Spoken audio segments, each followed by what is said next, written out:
Hello? Hey, it's me. Is everything okay? Yeah, everything is okay. Good. I'm glad to hear that. Is he following through? Just give me 10 minutes. No, I will get this done. You better. You better meet the target. I will meet the target. I hope so. Trust me. I will meet the target. We'll see. Okay. ഞങ്ങൾ അടിമകൾ നിങ്ങളെപ്പോലെ അല്ല സാറേ. ഞങ്ങൾക്ക് കർമ്മവും ഇല്ല കർമ്മഫലവും ഇല്ല, സ്വർഗവും ഇല്ല നരകവും ഇല്ല. ഇയാൾക്ക് വരെ പണിയൊന്നും നമ്മളവിടെ പറഞ്ഞു നിർത്തിയേ. ഒരു ദിവസം മിനിമം 1.5 ലക്ഷം പെട്ടിയിലേക്ക് വീഴും.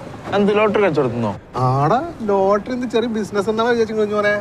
അയ്യോ കുഞ്ഞല്ല കേട്ടോ, ജോസ്മോൻ ഫ്രാൻസിസ്. അതേതായാലും മോനായിട്ട് നിനക്ക് പറഞ്ഞ കാര്യം മനസ്സിലായില്ലേ? ആ കാര്യം മനസ്സിലായി. ഇത് ഡൈനിങ് ഹാൾ, പിന്നെ ഇതാണ് ഞാൻ പറഞ്ഞില്ലേ ബാക്ക് യാർഡ്. ഇവിടെ നിങ്ങൾക്ക് കളിക്കാം കുളിക്കാം തലകുത്തി മറിയാം. ഇപ്പൊ കളിയൊന്നും അറിഞ്ഞിട്ടും കുഴപ്പമില്ല. സമ്മർ ആകുമ്പോഴുണ്ടല്ലോ ചിക്കൻ ഇരുത്തിയും കിടത്തിയും മലത്തിയും പൊരിച്ച് കഴിക്കാം. പക്ഷെ ഒരു കുഴപ്പമുള്ളൂ, എല്ലാം വൃത്തിയായിട്ട് സൂക്ഷിക്കണം. ഇല്ലേലേ കളർ കുറെ പോകും. പിന്നെ ഇതാണ് അടുക്കള. എന്ത് വേണമെങ്കിലും ഉണ്ടാക്കിയോ, എനിക്കിട്ട് ഉണ്ടാക്കാതെ ഇനി മേലെ കാണിച്ചില്ല. വിട്ടതല്ലടാ, നിനക്കറിയാലോ ഞങ്ങളുടെ അവസ്ഥ. സമയം ഒത്തു വന്നില്ല, അത് പറഞ്ഞിട്ട് കാര്യമില്ല. നമ്മൾ ഈ മനുഷ്യരുടെ കാര്യം പറഞ്ഞാലേ നല്ല രസമാണ്. നമുക്കൊരു വിചാരമുണ്ട്, നമ്മളാണ് എല്ലാം കൺട്രോൾ ചെയ്യുന്നത്, നമ്മളാണ് എല്ലാം തീരുമാനിക്കുന്നത്. പക്ഷെ വാസ്തവം പറഞ്ഞാലേ നമുക്കൊരു കൺട്രോളും ഇല്ലടോ, ഒന്നിലും. തോന്നിട്ടുണ്ടോ? എന്റെ പൊന്ന് സാറേ, നിർത്ത്. ഇതൊരു ഓഫീസല്ലേ? നിന്നെയൊക്കെ കൊണ്ടുള്ള പരാതി കേട്ട് മനുഷ്യൻ മടുത്ത്. പണിക്കും വരൂല, പണിയും ചെയ്യൂല. വന്നാലും അറിയാന്നുള്ളവരെ കൂടെ പണി എടുപ്പിക്കത്തുമില്ല. എടോ, 2 ലാസ്റ്റ് വാണിങ്ങാ. ഇനി മലയാളിയാണെന്നുള്ള കൺസിഡറേഷൻ പോലും തരത്തില്ല. അറിയാലോ, പേപ്പർ തരും, ചവിട്ടി പുറത്താക്കും. വേണ്ടാന്ന് നോക്കിയപ്പോൾ തലയിൽ കയറുന്ന മുടി കളറടി. Bloody fools. അപ്പോൾ കിട്ടിയില്ലേ? ഹാപ്പി അല്ലേ? പോയി പണി ചെല്ല്. ലഡു കിട്ടിയോ? ഇല്ല, കിട്ടില്ല. പണിയെടുക്കണം. പണിയെടുത്താൽ ഞാൻ തന്നെ ലഡു വാങ്ങിച്ചു. പോ, ചെല്ല്. പോ.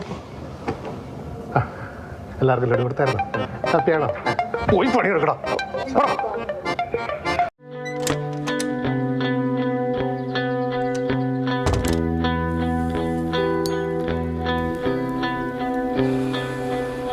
ഞാനൊരു സൈക്കോപാത്തല്ല.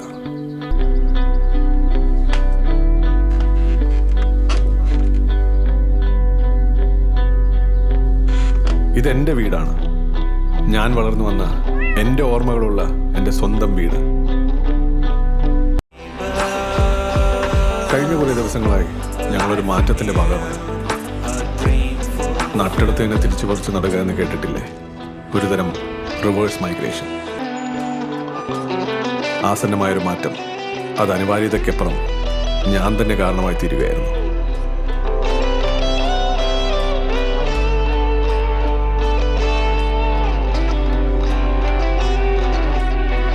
എന്ന് പറഞ്ഞാലേ അത്ര എളുപ്പമുള്ള പരിപാടിയല്ല.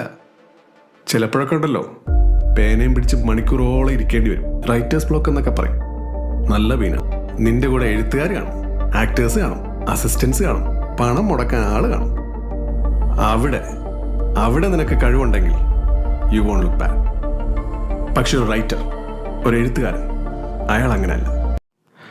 ഒരു കപ്പിൾ, ഒബ്വിയസ്ലി അവർക്ക് മക്കളില്ല. നാട്ടിലൊരു തെരുവില് ഒരു ഓമനത്വമുള്ള നല്ല വെളുത്ത പഞ്ഞിക്കെട്ട് പോലത്തെ ഒരു പട്ടിക്കുട്ടി എല്ലാം കൊടുത്ത് അതിനെ കൊഴുപ്പിച്ചങ്ങെടുത്തു. കേട്ടോ, ഒരു സുഹൃത്തിന് തൻ്റെ സുഹൃത്തിനോട് ചെയ്യാവുന്ന ഏറ്റവും വലിയ അനീതി അതെന്താണെന്നറിയോ?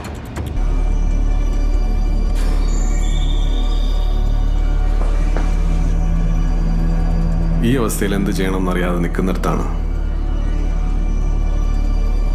അങ്ങനെ നിൽക്കുന്നിടത്താണ് ഞാൻ നേരത്തെ പറഞ്ഞ ബ്ലോക്ക്.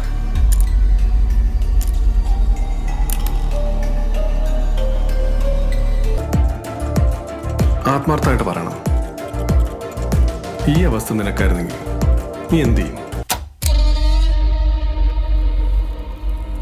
ഇതെന്താ ഇട്ടത്തിരിക്കുന്നേ?